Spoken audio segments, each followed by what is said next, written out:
of you that don't know, the Bergen County Prosecutor's Office has a narcotic unit, and for the most part, what we deal with is drug distribution cases. In the year 2013, or 2012, going into 2013, there were 28 heroin-related overdose deaths in Bergen County. Those overdose deaths touched almost every community in Bergen County. And what was concerning for us was the median age range of the people that were involved in this. It was males and females, and that median range was 19 to 26 years old. And we sat down as a group and came up with a plan to try to address this. Now, I had said that we typically deal with drug dealers. In this case, it was clear that for the most part, we were dealing with drug users going into, and Patterson is basically the distribution point for heroin for most of the people in Bergen County.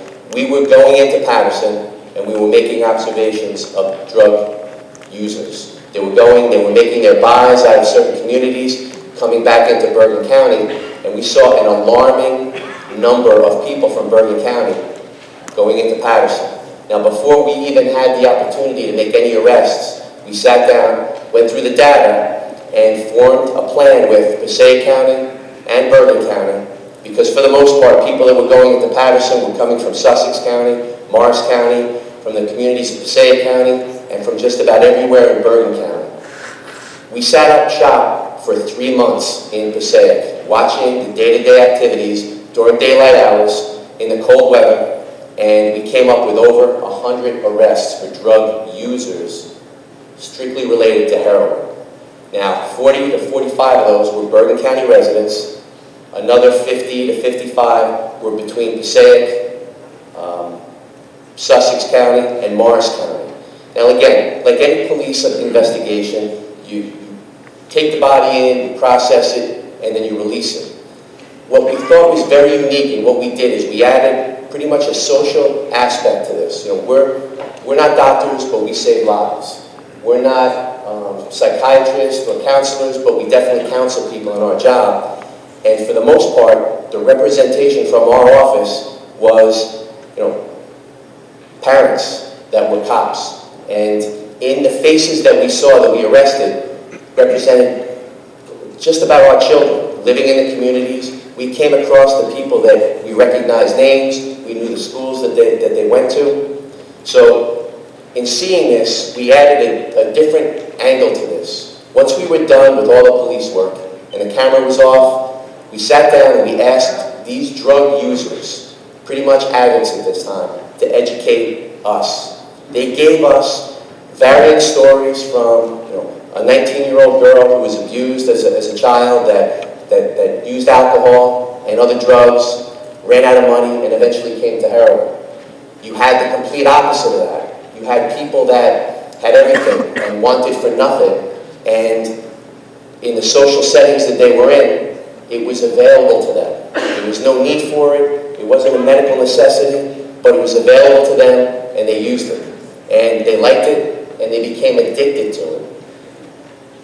The problem became whether there was a recognition in the family or it was just became too expensive for them to support the habit. I mean, you could spend $30 or $60 for a pill, depending on what the dosage is. A 30 milligram oxycodone pill, if we're buying it undercover, is going to cost us $30. So at some point in time, the expense exceeds what their allowance is, or the expense exceeds what they can afford.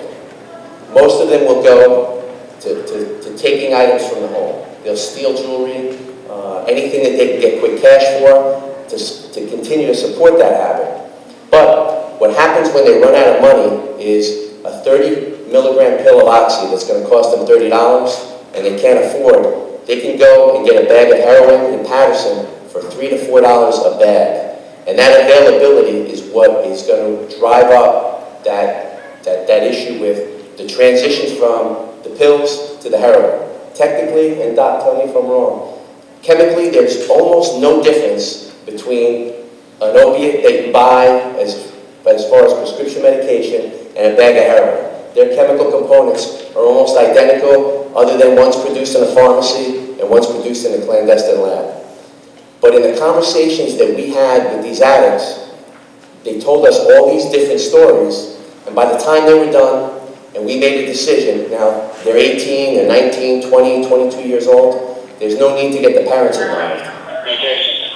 But at some point, we decided, you know what, there's got to be an educational and awareness process here. So we called the parents, had the parents come down. When the parents entered that room, we compelled that kid to tell the parent exactly what was going on. At some point in time, we left the two alone in the room, walked away, and there was a half hour, an hour-long conversation. Tears were shed, there was anger, there was hugging, there was a promise to get better, and then they left. And we lost sight of that. You know, it wasn't our position to follow up on that, and I would have loved to have known at some point what the outcome was. But I will tell you that at some point, we arrest a 19-year-old female, has a heroin addiction. Her mom comes down, picks her up, brings her back to her home. The next day we're out in Patterson, we see the same car with the same girl driving through there. It's very difficult if you've never been involved in that world to understand what compels these people and what drives them from the inside, from their brain, to go back into Patterson. We were very lucky and very fortunate, and this is unusual, where we have a reporter that gets embedded with law enforcement. There's so many moving parts and so many different things that happens that to have somebody from the outside world take part in your day-to-day activity, it's difficult to explain. But we had a reporter from the Bergen Record named Rebecca O'Brien who wrote a series of articles, and I don't know if anybody has read them, a series of articles that came out in May that talked about all of the things that happened after the arrest. What we did wasn't truly important by any stretch of the imagination.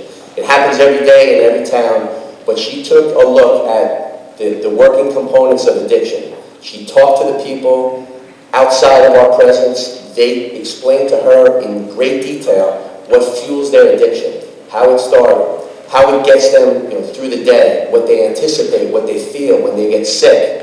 And she took all of that information and wrote a series of articles that I thought, from being involved, was very compelling.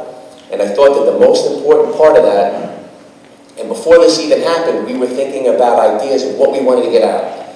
The Sunday Record had a centerfold of all of they call it the faces of addiction. It had everybody that was arrested during the operation, their pictures in the paper. And there was a lot of positive feedback, there was a lot of negative feedback. The negative feedback was the whole scarlet letter, now my son or my daughter is exposed. But once it settled down, there was a transition that came about, that the reporter, who I still talk with, she still writes her articles, that most of the people recognized the issue that they had at hand. They realized how difficult it was to try to overcome it, and I'm talking from the parent dealing with the child. For the most part, we like to think you can control the day-to-day activities. When it comes to heroin addiction, I'm not going to say it's impossible, but it is extremely difficult. There's a very manipulative side to the addicts. They are very good at what they do. They are very good at socially engineering their parents and their friends to get over on them. Because all they want to do is get high. Now, I'm going to end up by talking about something very recent. And I'm going to go back to last Saturday.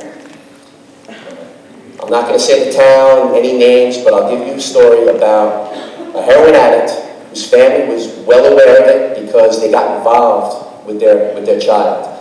They did everything that they could to try to fight this addiction. Rehab, they stopped the allowance, they tried to stop the ability to go into those drug areas to buy drugs. And if you were looking at a to-do list, they hit everything that they were supposed to hit. But what I said about the social engineering skills and the manipulative nature, he was able to bypass this and get what he needed to support his habit.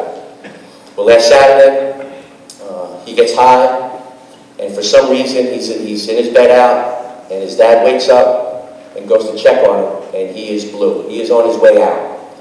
CPR, police and fire, ambulance get involved, and they use a drug called Narcan, which is kind of like a miracle drug when it comes to heroin overdoses and opiates. It completely and immediately, the depending on how quick you use it, reverses the effect of opiates. And with going from an almost dead phase, this person was able to walk into the ambulance and go to the hospital. Hospital checked him out. There was no signs of toxicity. They released him.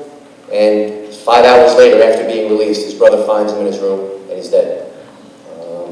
And the mom is planning the funeral and the wake for her son, and she's compelled, she wants to talk to us. She wants to tell us what's going on, and she wants to get her message out. And at some point, I'm sure that she would want to take part in something like this, but she has a story she wants to get out. Like everybody here is going to tell you, this is something that as soon as you can catch it, the earlier you catch it, if it's a pill addiction and you get out in front of it, the chances of survival and the chances of overcoming this are so much greater.